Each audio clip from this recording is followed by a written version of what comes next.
Now let's dive deep into this big LGBTQ story for today. I'm Rex Rogosh, and let's queer up the USA view. Senators unite to end LGBTQ plus discrimination in jury duty.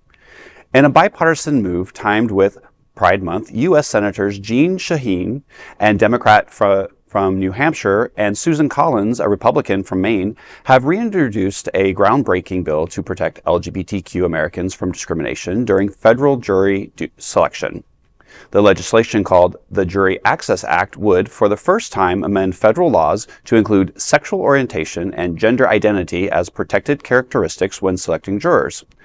That means queer people would finally be placed on equal legal footing with other protected groups such as women and people of color. Currently, federal law bars jury discrimination based on race, religion, sex, and national origin, but says nothing about LGBTQ status. This Senate bill builds on last year's House legislation introduced by Representatives Becca Balint of Vermont and Lizzie Fletcher of Texas. Right now, only 17 states protect gay jurors in state courts, and even fewer protect trans people. The Jury Access Act aims to change that nationwide. I mean, now I don't have another excuse to get out of jury duty.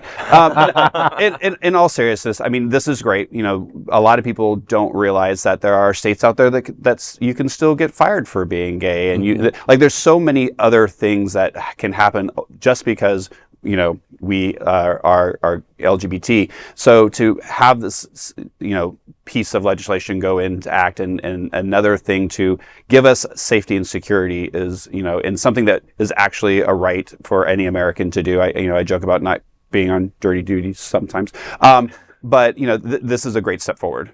So I do know we do make that joke about jury duty, but yes. It is we have a right to a trial by jury of our peers. And that is hugely important. And to be protected as a peer is something that is long overdue, because that means that I can, I'm not going to say that I'm going to be at a jury trial, but I can rest assured that, there's going to be someone else that is representative of me who at least is eligible for that jury. Now, in terms of the graphics and the jury that we saw there, I'm not sure if all those drag queens and kings would make me nervous or happy to see in the jury box. As a performer, I would not want to see them because they are probably the most judgmental. However, I agree with you. We all do make fun of it, but if I had to be on one side of a jury case, I would want to see faces within the jury that are my peers. And, Absolutely. And if we don't have that representation, then the likelihood of having a biased jury against you could be, at a greater, number. Well, that's the big LGBTQ story for today. There's no other queer nonprofit media platform like this in the entire world. Support our LGBTQ stories by subscribing and sharing Queer News Tonight.